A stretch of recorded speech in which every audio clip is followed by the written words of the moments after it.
Hi, I'm Daniel. I'm a sleep physician, and if you have insomnia, this channel is for you.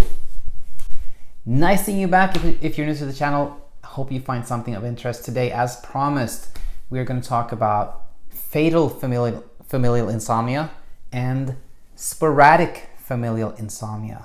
As I mentioned before, am a little bit ambivalent because I feel that there's so much fear about these types of insomnia that are so extremely rare that I'm afraid of opening a can of worms. But on the other, on the flip side of that coin, maybe not talking about this is not helpful either. So what are these two conditions? Well, let's start talking about fatal familial insomnia. As you hear, it doesn't sound good. If you hear the word fatal, that means this is probably not a good condition to have, and it's not. Fatal familial insomnia is extremely rare. There are only some between like 50 and 100 families that have known cases of this condition. It typically does start with some type of sleep disturbance that then just progressively becomes worse, up to the point where the person that has this condition cannot sleep at all. And even though they're given like heavy sedating medications, they just cannot sleep at all.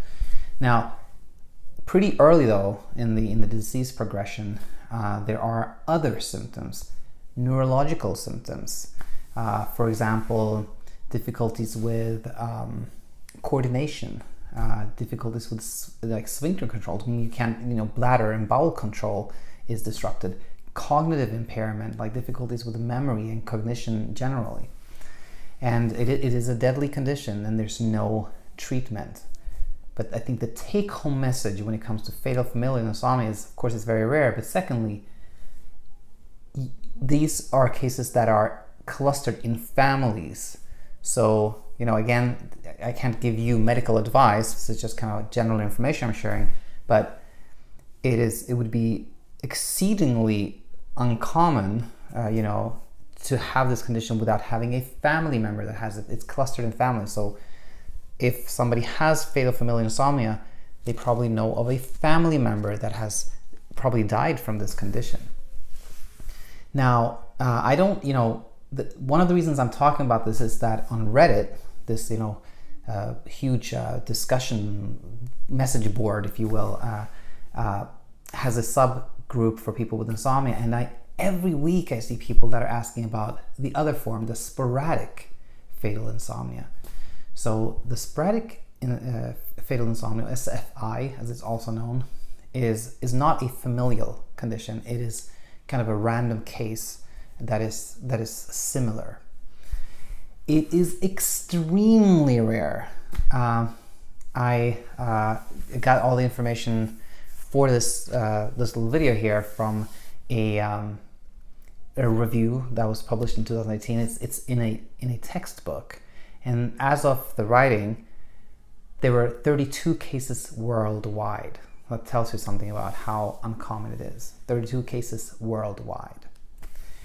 Now, here is what I think is so important, and if you remember anything from this video, please remember this: that insomnia is a very rare complaint when it comes to sporadic fatal insomnia. I think it is so unfortunate that they chose, to call this condition sporadic fatal insomnia. They should have called it something describing, the neurological symptoms of this condition, because it's a neurological condition, and the symptoms that it presents with are neurological.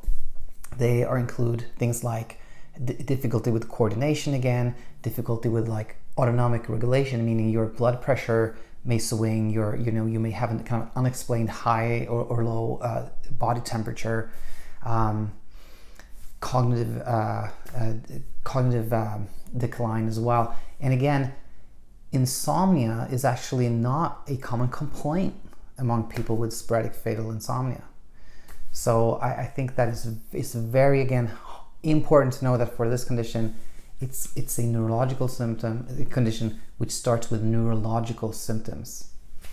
So that was just a little bit on these two conditions. I hope this little video was helpful. If you have any questions, comments, please leave me a comment here, or email me at insomniainsights@gmail.com, and I hope to see you back here very soon. Thank you.